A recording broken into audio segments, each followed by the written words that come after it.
আগের যুগের মেয়েরা যেভাবে কান্না থামাতো। কি হয়েছে? কে মারছে তোর? কান্তাছিস কে? আমি সেই রান্না করতে শুনতেছি তুই কান্দিছিস। চুপ কর কইছি, নাহলে একদম গরম হতে দিতে একদম চুপ কর। আর এই যুগের মেয়েরা যেভাবে কান্না থামায়। কি হয়েছে আম্মু, কান্না করতেছো কেন? এই যে তোমার খেলনা নাও। দেখো কত সুন্দর কচ্ছপ। ফোন নিবা? ফোন এই নাও, গেম খেলো। আয় আয় বাবা, ছুরি নাই না নাই না, হাত কেটে যাবে, দিয়ে দাও। না না, আমি দেবো না, আমি ছুরি দিয়ে খেলবো। কি যে করি বাচ্চাটাকে নিয়ে। আচ্ছা তুমি এসছো, ভালোই হয়েছে। তোমার ছেলে তো ছুরি নিয়ে খেলতেছে, আমার কোনো কথাই শুনতেছে না। কি বলতেছো তুমি? আমার মাথায় একটা বুদ্ধি আছে, দাঁড়াও শোনো। আইডিয়া তো খুব ভালো। আস্তে কথা বলো, মাহাদি যাতে না বুঝে।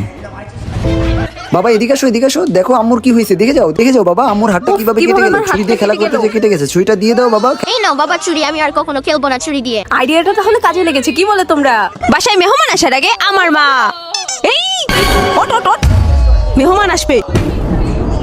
আরে এখানে তো ফল আছে, টাঙ্গুর খাই। এই রাখ রাখ, মেহমানকে তুমি রাখছি। এই ওই বাথরুমে যাই, বাথরুমে মেহমানকে তুমি ধুয়ে রাখছি। দূর, ভাল লাগে না।